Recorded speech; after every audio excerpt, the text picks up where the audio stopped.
It is finally time, after 8 years, for the bat signal to be lit, as we are getting Matt Reeves' The Batman, with Robert Pattinson starring in the lead role. That is why today we are going to take a first look into things and tell you everything we know so far about the movie. And all you have to do is sit back and enjoy the journey with us, behind the scenes. Before we dive into the movie itself, let's see how things have been developing behind the curtain, and how the hype for the movie has been built up so far.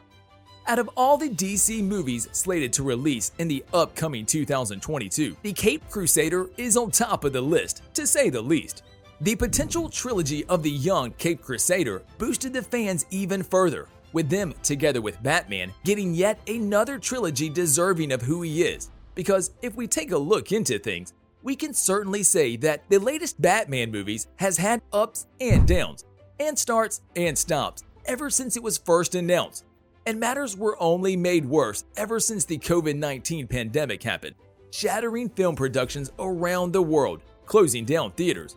But with recent balls rolling the right way, we can take a deeper dive into things and start somewhere, and that is with the minds behind the whole project. Shortly after Ben Affleck's Batman was seen as one of the best aspects of Batman v Superman: Dawn of Justice, Warner Bros. Were set on getting him more involved in the DCEU.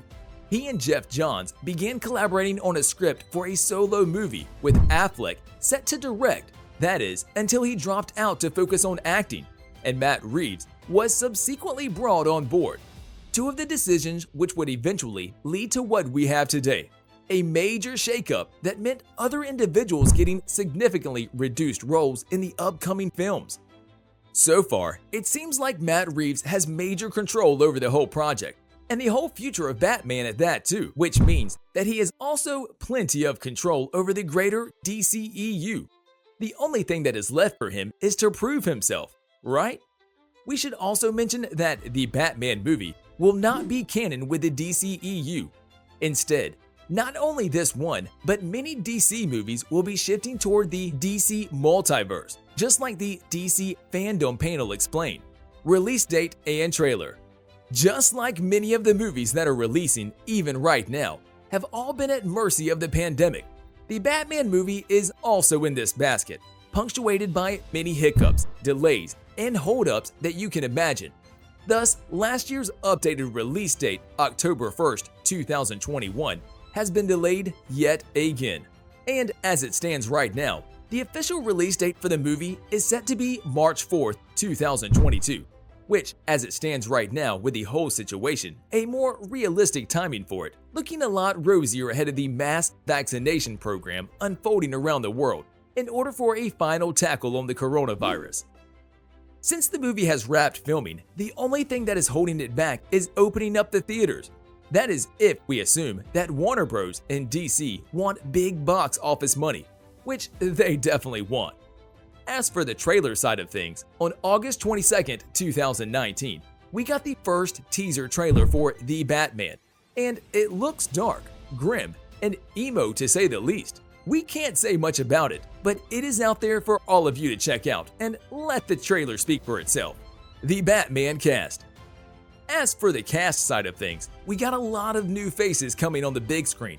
New faces, but with backstories. First coming to the list is Robert Pattinson, who stepped into the role of the Caped Crusader after Ben Affleck announced that he retires from the Batman role in the beginning of 2019.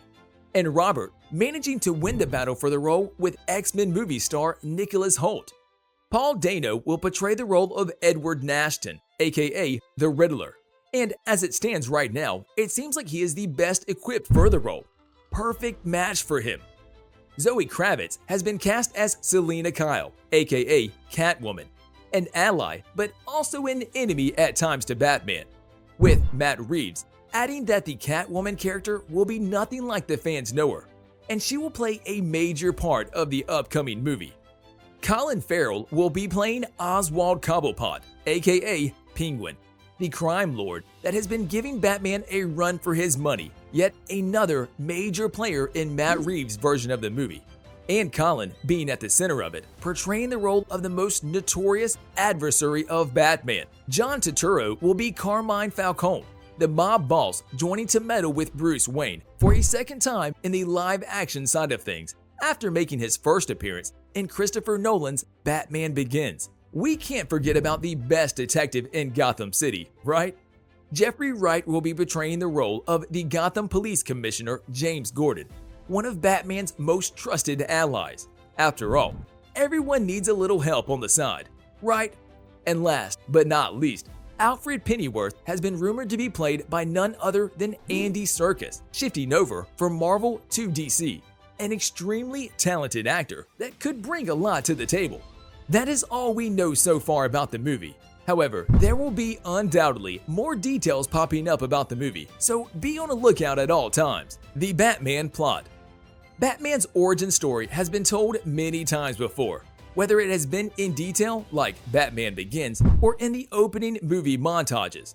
And that is why Matt Reeves has decided to opt out of an origin story, and instead set the whole movie in Bruce Wayne's second year of having a secret life as the caped vigilante, with Reeves wanting to tell a tale that would still acknowledge his origins, but from a different perspective, what he has become, and everything that formed him to that point. Part of this will be Bruce's inclusion in the addressing of his billionaire status in a world which is increasingly critical of billionaires and what they do or don't with their fortunes. And considering he is still young, only a second year as Batman, he is not yet the world's greatest detective that he will eventually become, meaning that we will be seeing him making mistakes along the way. DC stands for the comic publisher's original name, Detective Comics, and Batman in this movie will be as much of a detective as he is a superhero. This movie will be a detective story that has been planned way before even Affleck decided to leave and way before Reeves was brought. Catwoman will be playing a big role in the movie, riding side by side with Batman at times, fighting with him, but sometimes against him, matching the duo and their complicated history that we know from the comics. Over the course of the movie, Batman will face many villains in the likes of Carmine Falcone, the Penguin, the Riddler, and of course, the rumor of even Joker making an appearance, which will be a big deal, if not the biggest. But he is just a rumor right now. Don't take our word for it. All in all, it looks like Reeves is bringing Batman back down to street level after the last two movies saw him fighting aliens and stopping the end of the world. The movie should pose itself as a more intimate portrayal that could be closer in spirit to Todd Phillips' Joker, the closest we got to the essence of the movie from the man himself, Matt Reeves. On a related note, tell us down in the comments below, what do you think about this movie? What are your thoughts on the movie regarding the details given to us? And what is your first impression of the Batman movie after you have faced some of the crucial details about it, the plot, the cast, and everything in between? And also, don't forget to like, subscribe, and hit the bell icon if you would like to see more videos like this in the future. Thank you for watching, and we will see you next time.